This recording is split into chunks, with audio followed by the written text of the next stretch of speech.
Monday to Friday म्हणजे आठवड्यातले 5 दिवस स्कूलमध्ये काय द्यायचं हा सगळ्या आयांना पडलेला प्रश्न असतो. इथे तो प्रश्न आपण सॉल्व करूयात. खूप चटरपटर देण्यापेक्षा थोडंसं हेल्दी बनवून दिलं किंवा खूप आयांची अशी तक्रार असते की आमचे मुलं भाज्या खात नाही. मी एक इथे छोटासा प्रयत्न केला आहे 5 टाईपचे पराठे दाखवण्याचा. तो व्हिडिओ शेवटपर्यंत नक्की बघा. आवडल्यास लाईक, कमेंट अँड शेअर करा. सो आपण इथे बनवणार आहोत एक 5 प्रकारचे न्यूट्रिशियस आणि हेल्दी पराठे. तर आपण सुरुवात करूया. सगळ्यात आधी पराठे करताना आपल्याला जसं आपण चपातीला कणिक भिजवून घेतो तसंच प्रकारे आपल्याला कणिक भिजवून घ्यायचं आहे. कणिक भिजवताना त्यात मीठ घालायचं आहे, पाणी घालायचं. खूप जास्त सैलसरही कणिक भिजवायची नाही किंवा जास्त घट्टही भिजवायची नाही. थोडंसं तेल लावून त्याला छान परत थोडंसं मळून आपण हे रेस्टला ठेवणार आहोत. एक 10 मिनटं आपण हे रेस्टला ठेवणार आहोत.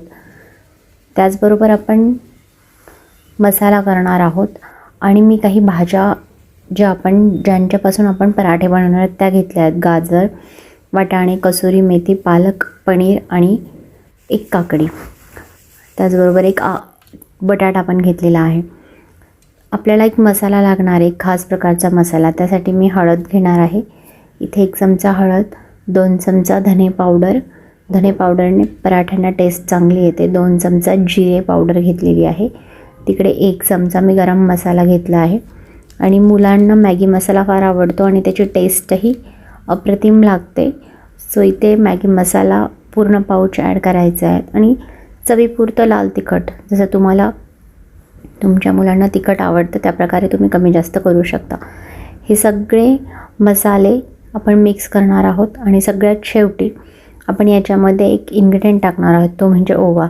आपल्या भाज्याही मी इथे क्लीन करून घेतलेल्या आहेत, स्वच्छ पाण्याने धुवून घेतलेल्या आहेत. ओवा टाकून आपल्याला हे सगळे मिश्रण म्हणजे हे सगळे मसाले मिक्स करून घ्यायचे आहेत. आणि ह्याच मसाले वापरून आपल्याला पराठे करायचे आहेत. मसाले सगळे व्यवस्थित मिक्स झाल्यानंतर मी कोथिंबीर घेतलेली आहे. कोथिंबीर ही मी स्वच्छ धुवून आणि व्यवस्थित कापून ठेवलेली आहे. थोडासा तिखटपणा यावा यासाठी मी आलं घेतलं किसून. इथे मी सगळे साहित्य थोडेसे परतवून घेतले. साहित्यामध्ये मी पालक आणि वाटाणे हे थोडेसे तेलावरती मीठ टाकून थोडेसे क्रंची होईपर्यंत परतवले आहे. कारण वाटाणे आपल्याला मिक्सरमधून थोडेसे ग्राइंड करायचे आहे, त्यामुळे त्यांचा कच्चापणा थोडासा निघून जाईल आणि ते खाताना टेस्टी लागतील. सो हे वाटाणे मी मिक्सरमध्ये फिरवून घेणार आहेत. सगळ्यात पहिल्यांदा बनवूया आपण बटाट्याचा पराठा. सो बटाट्याचा पराठा बनवण्यासाठी मी 2 बटाटे उकडायला घेतले होते. त्यातला 1 बटाटा घेतला आहे मी. कोथिंबीर टाकली, त्यावरती आलं जे आपण किसलेलं आलं होतं ते टाकलं आणि आपण जो मसाला तयार केला होता तो आपण टाकला. फोकच्या साह्याने मी त्याला स्मॅश करून घेतलं. फोकच्या साह्याने स्मॅश करूनही नंतर मी शेवटी त्याला हाताने छान स्मॅश केलं, जेणेकरून तो त्याचा छान गोळा तयार झाला. आपण कणिक भिजवायला ठेवलेलीच होती, त्यातला एक गोळा काढून घेतला मी. त्याची छानशी तुम्हाला जेवढी मोठी लाटायची तेवढी तुम्ही मोठी पोळी लाटून घ्या आणि खूप भरपूर सारण भरा. तुम्ही जेवढं सारण जास्त भरणार, कारण आपण खूप सुंदर मसाला तयार केला आहे, सो पराठा छान होणार आहे. भरपूर सारण भरून आपण पराठा करणार आहोत. बटाट्याचा पराठा कुठेही फाटलेला नाही आहे. अतिशय तुम्ही बघू शकता, खूप जास्त सारण भरूनही कुठेही आपलं सारण बाहेर येत नाही आहे, पिठाच्या बाहेर येत नाही आहे. छान पद्धतीने छान प्रकारे पराठा लाटला जातो आहे. आणि हा पराठा आपल्याला एक तुम्ही नॉनस्टिकच्या तव्यावरती गरम करू शकता, अदरवाईज तुम्ही साध्या तव्यावरती किंवा लोखंडाच्या तव्यावरती गरम केला तरी चालेल. आधी मी थोडंसं तेल लावून घेतलं होतं. त्यानंतर दोन्ही बाजूने मी त्याला छान गरम तव्यावर दोन्ही बाजूने बटर किंवा तूप लावून तुम्ही याला शेकवून घेऊ शकता. एकदम छान फुगलेला आहे. व्यवस्थित बटर लावून हा भाजून घ्यायचा आहे दोन्ही साईडने. अशा प्रकारे आपला बटाट्याचा पराठा तयार झालेला आहे. आता आपण नेक्स्ट पराठ्याची रेसिपी आहे पनीरचा पराठा. सो पनीर आपण किसून घेतलेलं आहे. त्या किसलेल्या पनीरमध्ये आपण तयार केलेला मसाला टाकला आहे, कोथिंबीर टाकली आणि अजून न्यूट्रिशियस बनवण्यासाठी त्यामध्ये मी गाजर ॲड केले. गाजरही मी किसून घेतलं होतं. सो मी गाजर ॲड केले आणि थोडेसे आल्याचं किसलेलं आलं मी वरतून टाकलेलं आहे. व्यवस्थित हाताने स्मॅश करून आणि सगळा मसाला पनीरला लावून मी पोळीचा एक छोटी पोळी करून घेतली होती आणि त्यामध्ये मी हे पनीरचं स्टफिंग भरलेलं आहे.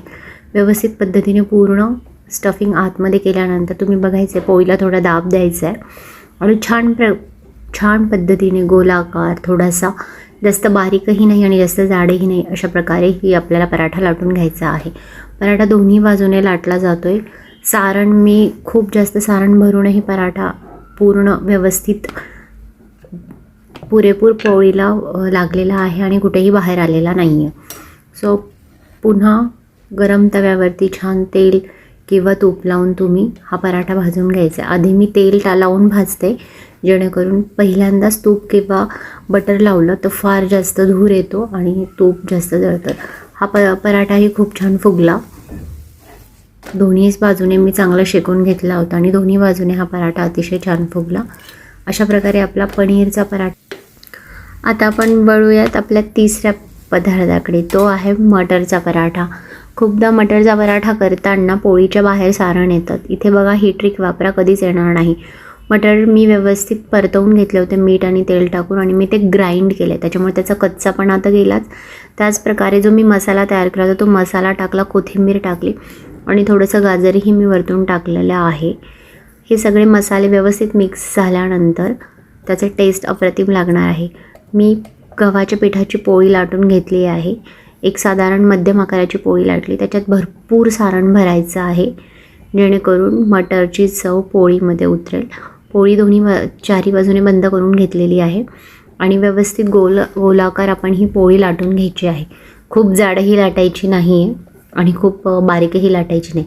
ह्या पराठ्यातही तुम्ही बघू शकता कुठेही सारण बाहेर आलेलं नाही, कुठेही मटरचे दाणे किंवा कुठलीही गोष्ट बाहेर आलेली नाही. खूप जास्त शिजवलेलंही नाही आहे, फक्त थोडेसे तेलावरती परतवून घेतलेले आहे.